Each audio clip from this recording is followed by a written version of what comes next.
Hello and thanks for tuning in. I am That Nerd Dad, and this is That Nerd Dad podcast, where I talk parenting, pop culture, and politics. Welcome to a show. We're not doing a Just Joe show today. I actually have a guest, and it's a fan favorite. I'm going to call him a fan favorite. His name is Sham, but you probably know him as At Home with Peanut. And even then, you might not recognize that, but you definitely recognize some of his tweets. He's always featured on those funny parenting things. Always featured on them. So Sham's my guest. He's a good friend of mine at this point. And we actually chalk all three. We talk parenting, we talk pop culture, and we talk politics. It is a hell of a conversation that I'm glad I'm able to bring to you. My first interview since my life got kind of turned upside down. I hate to get all Will Smith on you, but since my life got kind of turned upside down in whatever it was, October, his first guest in a couple of months, and I have guests lined up for the next 3 weeks at least. So it should be not just Joe shows for a little while now. So welcome aboard. If you're a regular watcher around here, you might notice things look a little different. Things are looking a little different. What are they? Well, I've got a bit of a new background. I've fiddled with some things to make it a little bit cleaner and a little bit more That Nerd Dad centric. So I appreciate you tuning in today. So with that, let's throw to the interview. Let's throw to Sham. Are you listening? Damn.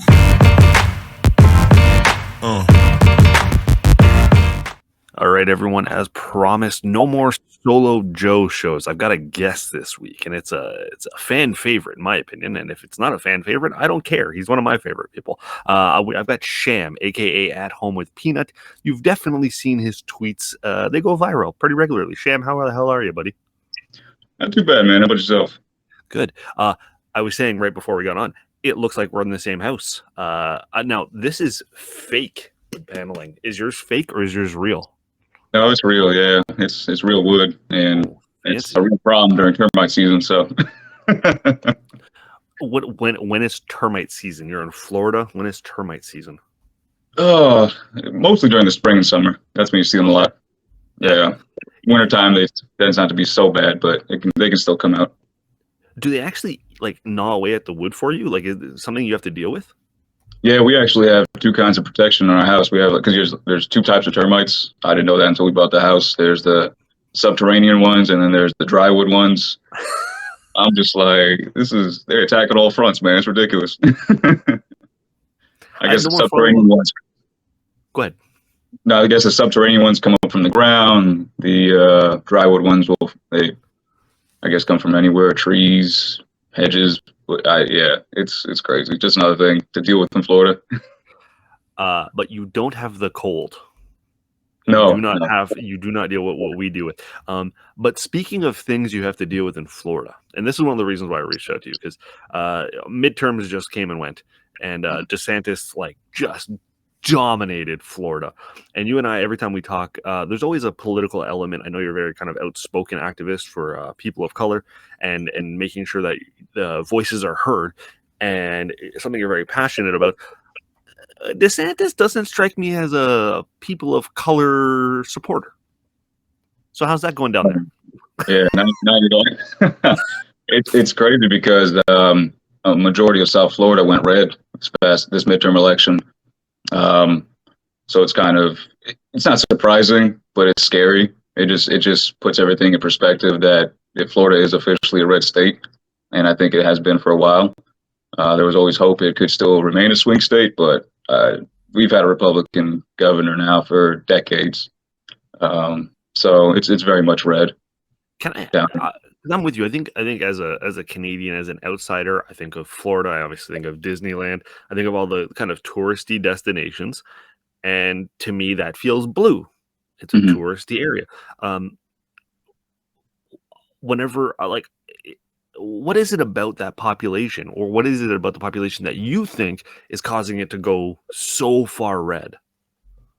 I think, especially during this election, a lot of people from up north, a lot of conservatives moved down to Florida. I think because of a lot of the COVID restrictions the last few years, DeSantis kind of gave them that escape in a sense. They can come down here and not deal with it as much from up north. So I think it's kind of swung the population, especially in South Florida, to more red. Interesting. So there's not as many kind of minorities as it appears. It looks like it's like this old white money that keeps voting and coming out in mass numbers. Yeah, it seems like that, especially in the county that I live in, the county side. I think Broward County, it's still, if I'm not mistaken, state blue, but like Miami-Dade, Palm Beach, those all swung red this past election. And it's not so surprising, I think, with Miami-Dade because of for some reason the Latino vote will turn out for Republican most of the time, and this time they really showed up and voted Republican, not just for DeSantis, but also for Rubio as well. Yeah. To me, Rubio and DeSantis are like they kind of get lumped into that like Huckabee and Ted Cruz. They're almost like caricatures in my head. Like they're fictional. They're not real people who are making real impact, but you live with it. They're very real to you. Um, when we've talked in the past, you've mentioned that you're in Trump country. I remember you saying, I can see Trump flags from my house or just down the street. Is that still the case, or has people started to swing to DeSantis? Are the Trump flags coming down, or are they still flying high? I haven't seen, especially for this during the midterm, I didn't see many Trump flags. If I don't think any at all in the neighborhood, but I did see DeSantis signs in the yards and stuff like that. Yeah, it was funny because I took my kids trick or treating around the neighborhood for the first time in a couple of years. Yeah, we did that too. And Yep. I didn't really notice any signs at nighttime. But then the next day, all of a sudden, driving past these houses, I'm like, oh, DeSantis sign, DeSantis sign, DeSantis. I'm like, man, I just got candy from all these people. Now I wish I hadn't. Here's your candy and your Bible verse. It's 1 in 1. Would you have avoided those houses? Because it was for my kids. Honestly. For me personally, I think I would have, but for my kids, I don't think they would understand that concept.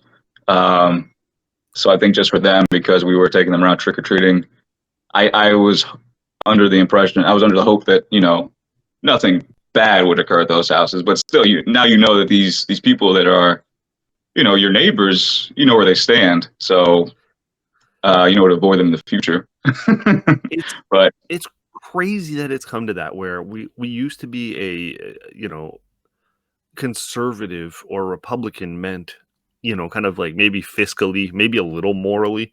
But now it's the representation of a conservative or a Republican feels so extreme.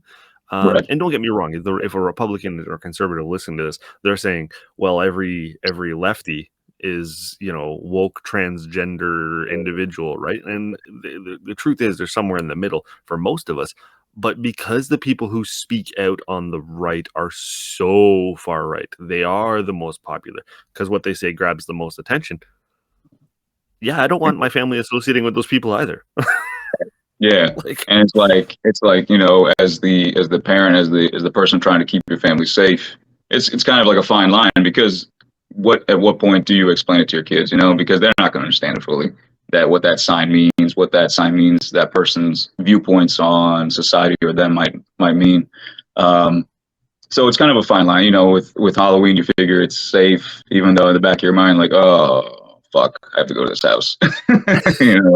Because my kids see the decorations outside, they don't see the sign that's 2 feet away saying, basically I'm a bigot or a racist.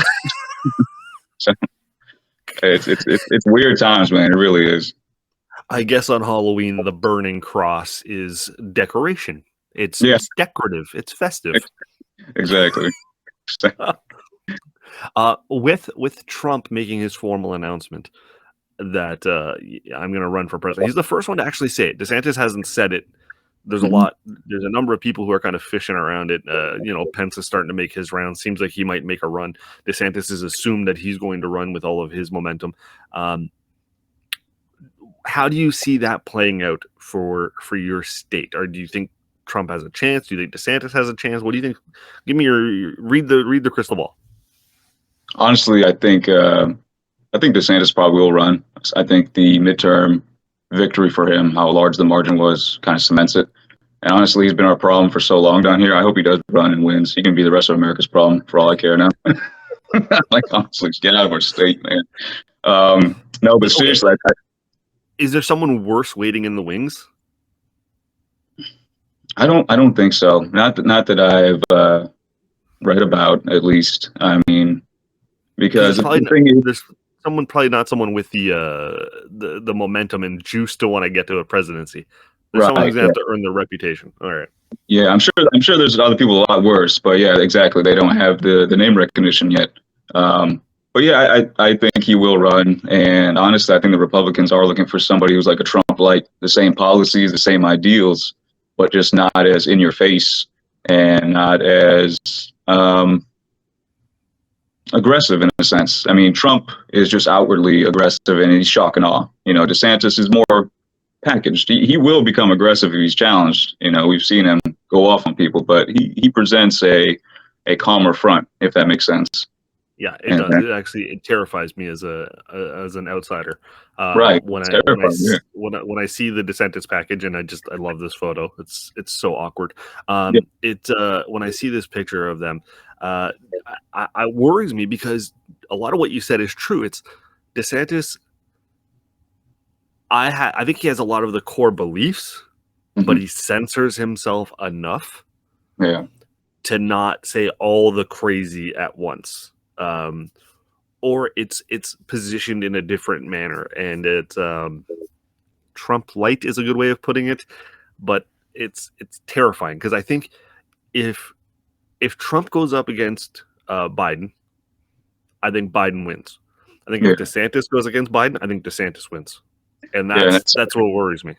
That is scary. Yeah, it really is because I think he has enough, and it seems like the last few years he's been building his base not only in Florida but across the country. I mean, I've seen him go to different states and talk, and I'm just like, what is he doing? This was before they had talked about him running for the Republican ticket, and now we see this might be what he's been building towards. Those donation dollars are starting to go from Trump to him. Yeah, And I'd like to think that Pence has a chance, but honestly, I don't know anything about Pence. He was the vice president for 4 years. I'm not sure where he stands on one issue. yeah, yeah. He Same just here. Yeah, plain vanilla. I know nothing about him. yeah, and it's because Trump is such a large personality and such a large character that Well, he picked a perfect second fiddle, right? He picked a guy yeah, who blends in with the wallpaper. It's exactly. I don't know anything about him, and I don't know what Kamala Harris is up to. I got a feeling she's not doing great because they don't put her on the front stage anymore. I got a feeling I know. whatever she's doing isn't winning over the hearts and minds of people. Otherwise, I think she'd be a little more front and center. Yeah, the hope is that eventually she can. I mean, for me at least, is that she can, run herself and take the presidency at some point. But I don't know. It's the country's such a weird place right now. Um, Do you think they're ready for a black woman? the way this country is right now, no, I don't think so.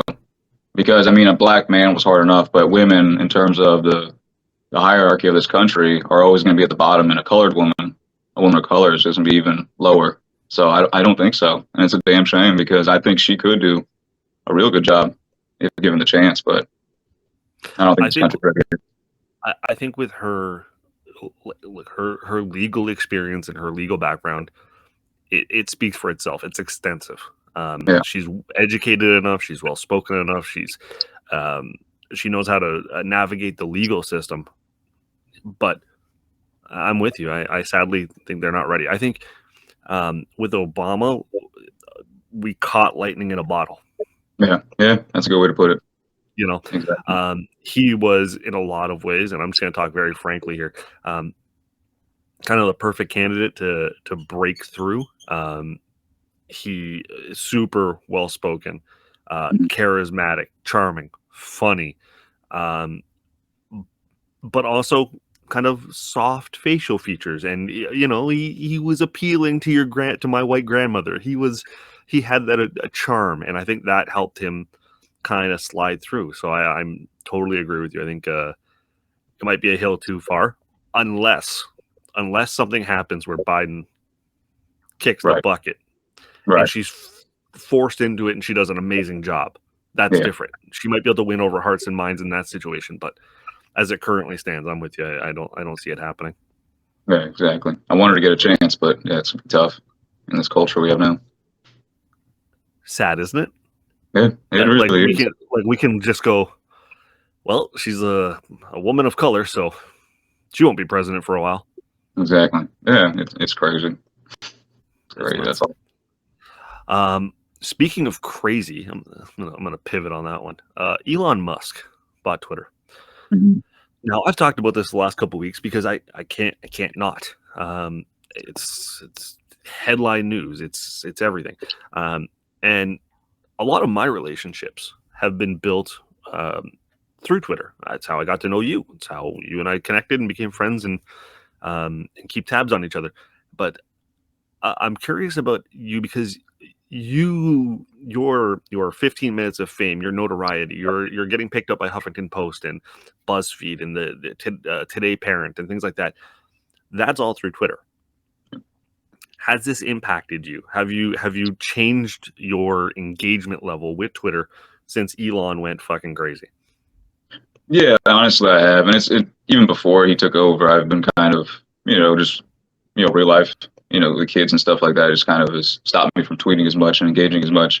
But yeah, once he took over, it kind of, I did take a hit personally in terms of my engagement and tweeting because it's just kind of like I wanted to avoid it. With all the changes he was making and everything and all the doom and gloom everybody was saying on Twitter. I think last week it was trending like Twitter is ending and this is the end, and People saying it's goodbye. sad, man. It was really weird. Yeah, it's sad. I don't think it's the end just yet, but it feels like it's getting towards that point. I think it's closer to the end than it is to the middle or the beginning. If I'm, in my opinion, I still think we have some time with it. But yeah, it's just sad because this is my place where I've for 5 years now written about the cute stuff my kids say or the stupid and ridiculous stuff they do, and it's just it's been my space, to vent, to connect with other people like yourself and some other people on parenting Twitter, and to share stories, and it's just been a place, like you said, to connect, and it's kind of sad that it's changing for me. I had to step back because for a little while there, it became too Elon centric. Everything was about Elon. It was just all about Elon, and I couldn't stand it. I couldn't stand kind of everything revolving around him. And then I realized I kind of come to this conclusion. That's exactly why he bought Twitter. Yeah. I heard this opinion very recently. Elon doesn't give a fuck about anything other than Elon Musk. He said he was going to take us to Mars. He's kind of pulled back on that. He said he was going to get electric cars and everything because he wants to change the world. He's kind of pulled back on that because he's got the money. If he really wanted to invest and create the world's greatest electric vehicle, he could. He doesn't really want to change the world. Buying Twitter has made everything about him. He wants to be the product. He's not interested in selling products. He wants to be the product. Which is why I believe Twitter's not actually going anywhere. Where I think it's dangerous is Elon's ability to manipulate the stock market through the use of control of the algorithm and his power to highlight or silence certain voices.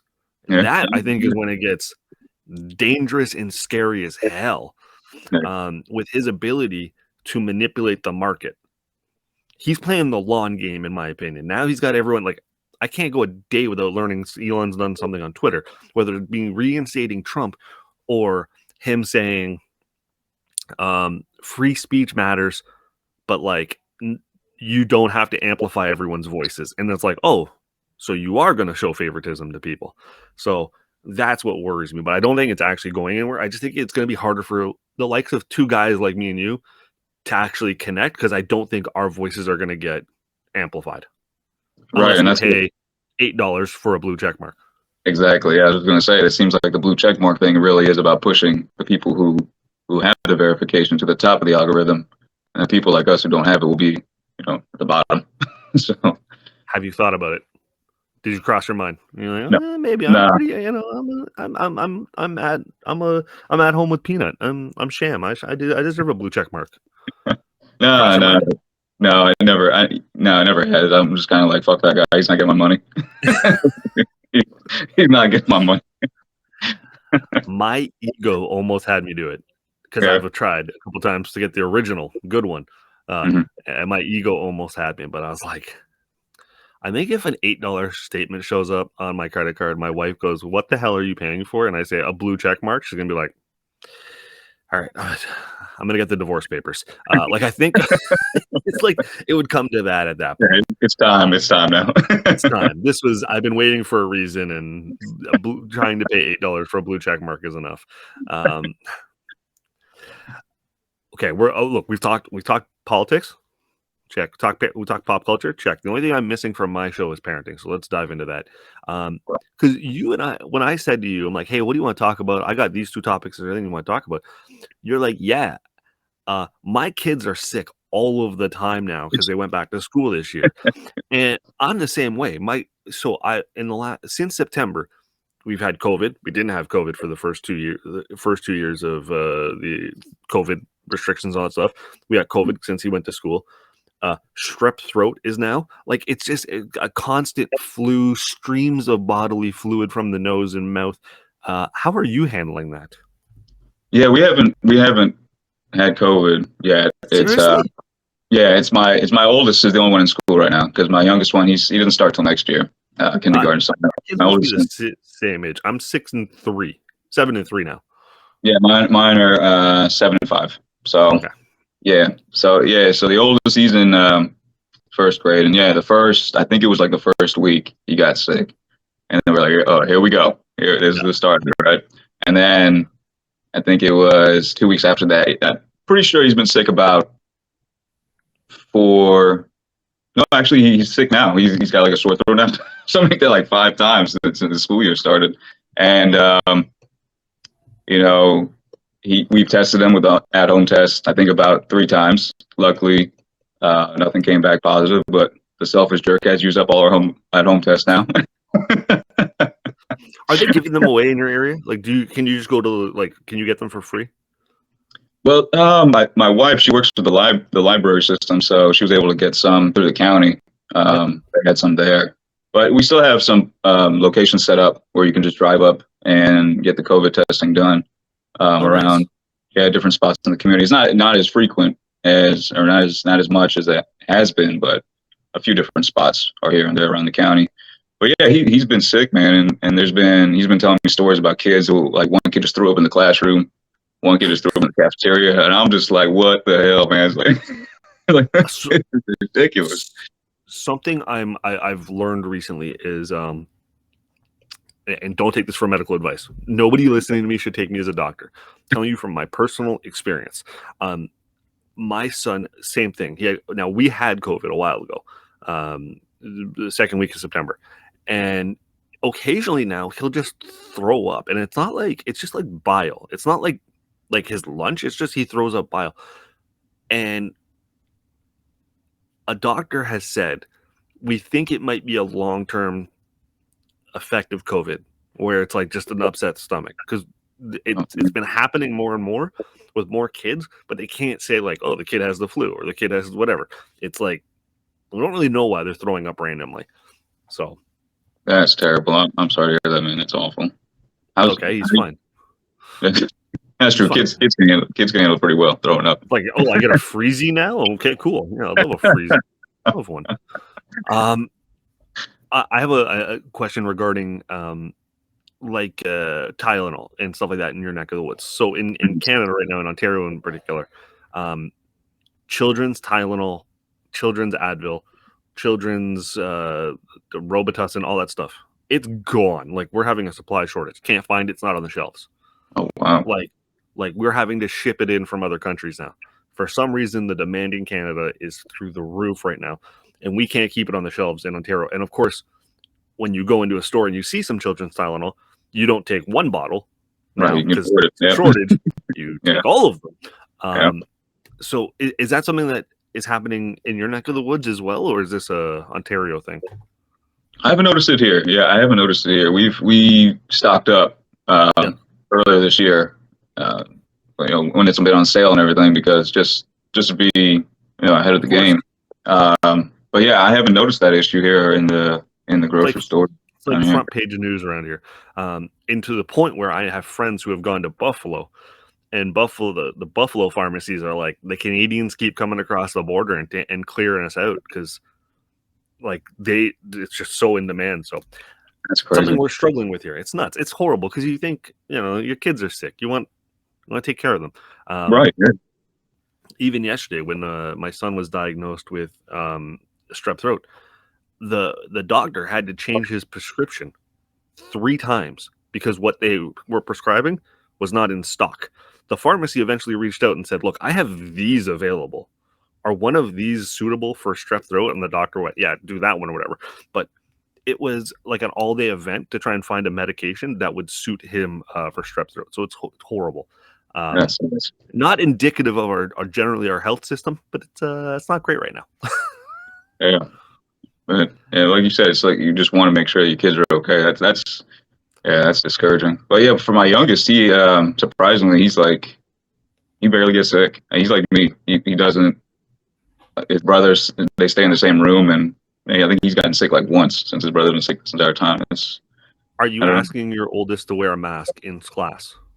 Yeah, he wears a mask. The only time he doesn't wear it is when he eats in the cafeteria. And I gave him like this little bottle of sanitizer to keep in his pocket. Because the craziest thing to me is that they have all these signs in the cafeteria about washing your hands, and that's all we've been promoting, right?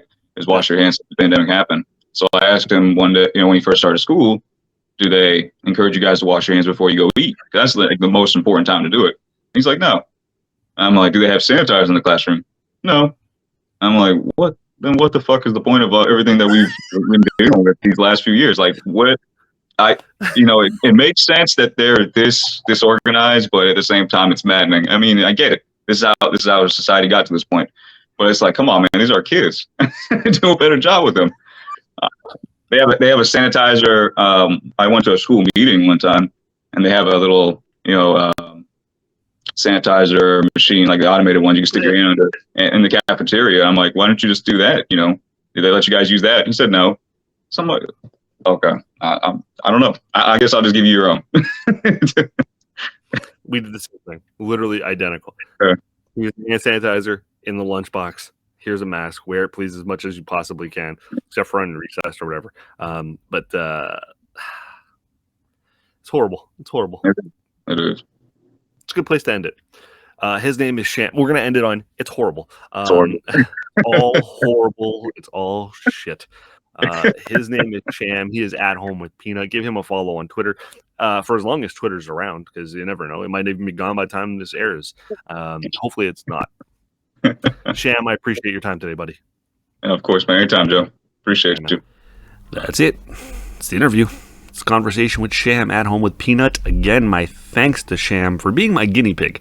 Let's be honest. I picked someone I knew and am friends with because I wasn't sure how this was going to go in this environment. I wasn't sure how the internet speeds would hold up. I wasn't sure how the settings would go. So I picked someone that I knew I could dick around with a bit if I needed to be a bit of an asshole. And truth be told, that was actually our second 2.5 times it took for us to record that session. So I'm glad we were able to get it figured out and record one for you so you don't just hear my voice. I like to do the interview. The interviews are my favorite part of this show. And I don't mind doing just Joe shows, but I prefer doing interviews. So thanks again to him.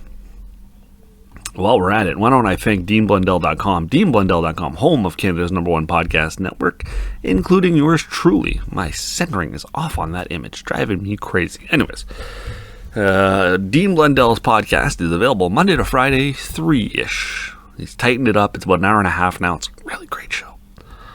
Also want to thank Mom Cave TV, MomCaveTV.com, home of humorous mom stuff.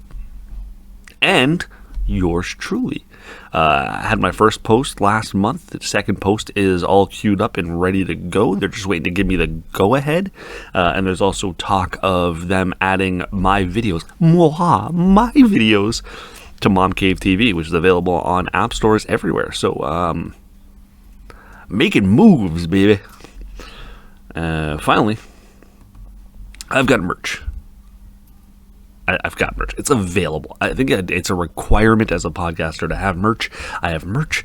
0 Days Without a Dad Joke, World's Okayest Dad, Raised by Homer, Peter, Stan, and Bob, and of course That Nerd Dad, all available in a variety of colors and sizes.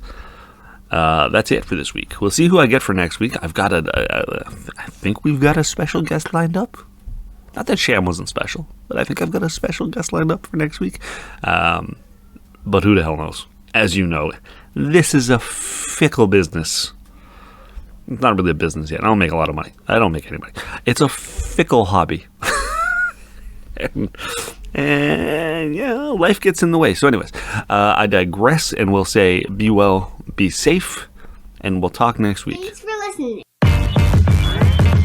Damn.